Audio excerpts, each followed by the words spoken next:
Hi, I'm Dr. Swarup Pal. I'm the Chief CVTS Consultant and Transplant Surgeon at Dr. L.H. Hiranandani Hospital. On World Heart Day today, I will be talking about the different surgeries that we do on the heart, most importantly CABG or bypass surgeries, and then move on to transplants. So, bypass surgeries, usually when does that happen? Well, that happens when we have a lot of blockages in the blood vessels supplying the heart. So what are they? So as you can see here, the heart is usually supplied by three main blood vessels, one on the right and there are two blood vessels on the left side. If any of them get critically blocked, a heart attack results. Once a patient comes with a heart attack, he usually has to undergo stabilization, then an angiogram is done which confirms these blockages. Well, how do these blockages look? So this is how the blockages look. As you can see, this is a normal blood vessel. This is a blood vessel which has a blockage which is about 50-60% compromising the lumen of the vessel. Now this guy here has almost a 90 to 95% block. This is a guy who is very critical and will need some intervention. Now coming down to intervention, what do we do? Only medicines, will this suffice? Well, no.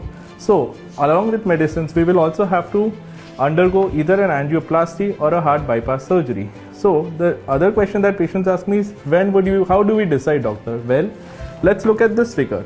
Here you can see there are blockages in two blood vessels of the heart.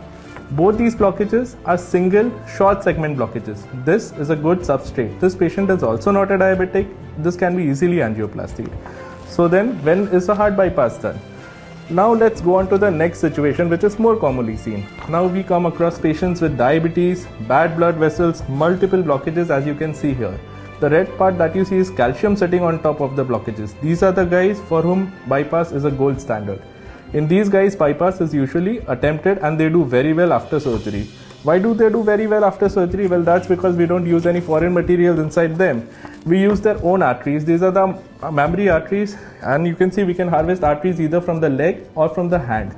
These are natural vessels which are present in their body. We use them for bypass, and therefore the bypass lasts for a long time.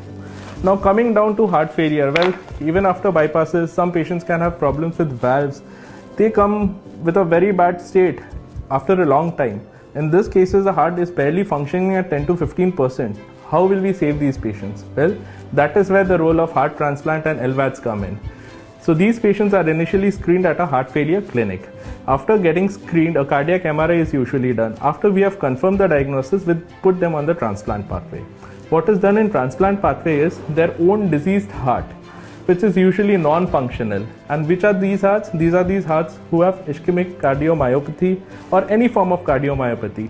So these hearts are not going to make it otherwise.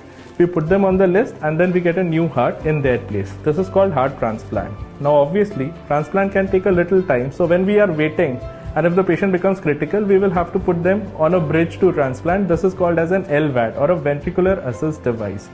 So I hope in today's world, you have realized that we should not give up. We have more of new technical superiority, technical machines coming in, and they are really helping us to increase and improve the life of our patients. Recently, I operated on a patient who had a very bad coronary artery disease. He's a big guy, a guy from a vice chancellor at a university in Nashik. He came down. Now because he was an outstation patient, the good thing about this hospital is we also have rooms which are next to your patient's room itself where the whole family can stay. So when he came, obviously a patient is very scared when he wants to undergo a major surgery as a bypass. He never felt scared in this case because he felt that he was staying at home, away from home. His relatives were there in the next room within the same complex. So that made him feel more comfortable. He went through surgery, he came out unscathingly, doing well. He was very happy. Even in the post-operative period, in fact, we were very happy to know that he and his wife celebrated their marriage anniversary on one day. He was in the hospital. Our hospital was always around him. We got a cake for him. They were very happy. And when he got discharged, there is one specific thing that he told me. He said, "Doc, I just want to tell you one thing. We've been to many hospitals, but we've never felt this connect. We stayed together, which in my opinion never happened in any other hospital. I've never seen the family members also be with the patient, and I think that helped me a lot. It gave me a lot of confidence. It boosted my morale and we felt very happy." So when a cardiac patient undergoes a heart surgery, surgery obviously is the primary aspect. It has to be perfect.